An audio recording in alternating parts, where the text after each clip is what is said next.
Inaugurem aquesta junta nova.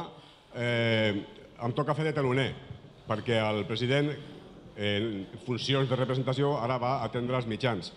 La primera vegada que es van trobar aquestes persones que avui ja som, gràcies a vosaltres, membres de la junta d'aquesta organització, es van trobar la setmana passada per, en qualitat de candidats, començar a pensar què és el que hauríem de fer a partir d'avui. Avui ja tenim el mandat vostre i avui comencem a treballar. Us hem de presentar uns plans de treball, una línia de treball que nosaltres no hem fet, que l'ha fet la Junta sortint, que nosaltres l'hem de fer nostra perquè no tenim cap altra, no hem tingut temps d'elaborar cap altre projecte, però que us demanem la suficient comprensió com perquè adequem aquestes línies que són prou genèriques com perquè càpiga, diguem-ne, qualsevol idea nova, però que alhora no serà exactament el pla de treball d'aquesta Junta, segurament no serà exactament el que diuen aquestes línies. Sí que podem avançar que s'orientarà per aquesta via. Per què? Perquè la CONFAB és una entitat singular, és una associació d'associacions. En tant que entitat singular no pot ser representant d'allò que fan les associacions de veïns als barris, pobles i ciutats si aquestes associacions de veïns no senten que les línies de treball de la CONFAB són les seves. Per tant, aquí la interacció entitats de base de cada territori amb la CONFAB, que és el marc on ens trobem tots i totes, és necessari per justament garantir que allò que es fa és allò que cal fer. Són temps difícils i en aquests temps difícils el que segur que no funciona és la divisió. I tampoc funcionen les unitats imposades. Per tant, es tracta de compartir discurs, compartir eines i veure què hem de canviar i què hem de modificar perquè això funcioni. La extensió i difusió. És cert que en aquesta assemblea no hi són tots els territoris que tenen gent organitzada als barris i pobles. Hi ha gent del sud de Catalunya, de terra endins, que no hi són presents aquí. I en canvi hi ha gent que està organitzada i està fent coses. Per tant, d'alguna manera hem de buscar el mitjà per garantir aquesta connexió i aquesta coordinació amb allò que s'està fent. Hem de tornar a fer por. I per tornar a fer por necessitem cohesió. Cohesió no vol dir, i torno a insistir, uniformitat en el discurs ni uniformitat en les opinions. Es pot tenir llibertat d'opinió distinta, però ens hem de posar d'acord en alguns punts. Connexió i relació constant entre entitats de base, entitats que esteu cada dia al territori, a la trinxera, mirant el que està passant, que a vegades no hi ha massa temps per pensar en anar més enllà, hem de ser aquest suport necessari perquè allò que es fa a cada territori tingui prou repercussió com per demostrar que hi ha un moviment ciutadà actiu que vol intentar impedir que es vagin al traste els drets socials, els drets polítics, els drets ciutadans que ha costat tant d'aconseguir. La segona línia diu intercanvi d'experiències i coneixement, o assessorament i suport. Què ens suggereix aquesta línia, encara que, insisteixo, aquí està dibuixada de manera molt genèrica i que haurem d'anar concretant? Vol dir que hi ha uns quants camps d'actuació que són comuns a l'actuació de qualsevol associació de veïns en qualsevol barri, en qualsevol municipi, qualsevol poble, qualsevol ciutat.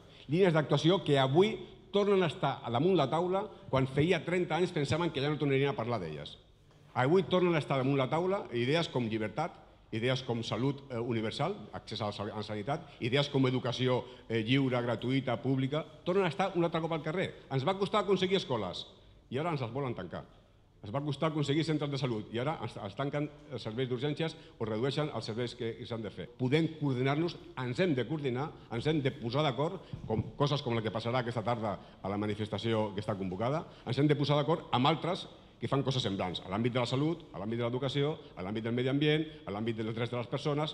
Aquí està, i aquesta línia nosaltres hauríem de poder-la desenvolupar justament per afavorir que a cada barri, a cada territori, es pugui tenir eines que permetin que això pugui anar endavant. La tercera línia és la que té a veure, parlem d'interlocució, representació institucional, relacions estratègiques.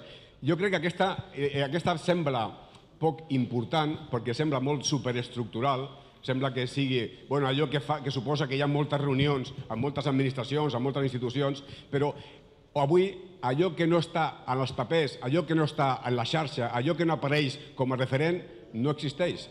I per tant, la manera de donar presència fora del barri concret on cadascú desenvolupa la seva tasca, la manera de donar presència, força i suport és aconseguir que aquesta xarxa, tingui lloc fora del territori petit concret del meu barri, del meu poble, de la meva ciutat. I això vol dir tenir interlocució amb aquells que avui tenen la responsabilitat política de prendre decisions que s'estan afectant directament. Aquesta interlocució no la guanyarà la Confab ni la mantindrà perquè tingui un nom, sinó la guanyarà i la mantindrà perquè hi hagi moltíssima gent que a cada territori estigui treballant en aquesta línia i pugui defensar aquests interessos i aquests drets. Per tant, aquesta imatge de relacions estratègiques, d'aliances, d'intentar veure com construïm i mantenim la nostra xarxa és cabdal i, insisteixo, jo ara em faig meves les paraules de la proposta de resolució que teniu a la taula. Hem d'aconseguir fer por, però fer por vol dir que hem d'aconseguir demostrar que som molts més dels que s'imaginen i que tenim moltes més ganes de fer possible el que ells creuen que no és viable. Hem de convertir en possible allò que creuen que no és viable perquè sembla que avui només són viables els diners que s'han de posar per refutar la banca i refutar les persones o permetre que les persones tinguin el dret a desenvolupar la seva llibertat personal. Això no entri en les perspectives d'aquests que avui tenen la responsabilitat de governar. Les línies crec que són molt clares, més provenen d'una bona reflexió que es va fer conjuntament i penso que d'aquí sortiran ja d'aquestes línies estratègiques el que és el pla de treball que haurem de desenvolupar en els propers dies totes les persones que formem part de la Junta. En línies generals jo diria que estem parlant de tots els eixos de treball. El tema del territori és important, el tema de les associacions de veïns, que és on neix tot el flux, és importantíssim. Les situacions d'emergència estan ja en el territori, les podem percebre, i haurem de veure totes aquestes qüestions com es poden organitzar. Està clar que la Confab tampoc podrà arribar a tot arreu. Allà esteu vosaltres, les associacions i les federacions, que són en definitiva els que haureu de ser el termòmetre i també els executors en el territori. Vull dir que la Confab jo crec que ha d'agafar un paper consolidat per la força vostra i ha de guanyar més confiança, més força. Jo estic d'acord que tampoc s'ha de dir por, però que sí que se'n respecti, que se'ns tingui en compte, però en definitiva en el territori els que estareu sou vosaltres. I que això és important. I aquest feedback té que existir, evidentment que farem els possibles perquè sigui. I com podem compartir experiències, no? Perquè en totes coses el territori té una cosa bona. Cada un d'ells per si mateix té un valor incalculable, perquè cada experiència és diferent i cada experiència d'aquell territori ens ajuda en el conjunt dels altres territoris. És a dir, la Confab en pot ser un catalitzador d'aquest aspecte. Per tant, jo us agrairia ara que ens feu confiança en aquest sentit, no entraria a fondo. Si hi ha alguna persona que vol que li contesti alguna cosa més concret, intentaré fer-ho, però jo el que no volia era entrar a fons de les matèries per aquesta qüestió. Si us demanaria que ens acceptéssiu, si ho considereu oportú, aquestes línies, aquests eixos de treball o línies estratègiques per poder desenvolupar després un pla amb tots els drets i uts de treball que ens portin a l'any que ve a una assemblea més concreta, amb uns resultats més concrets, més clars, més transparents, com vulgueu.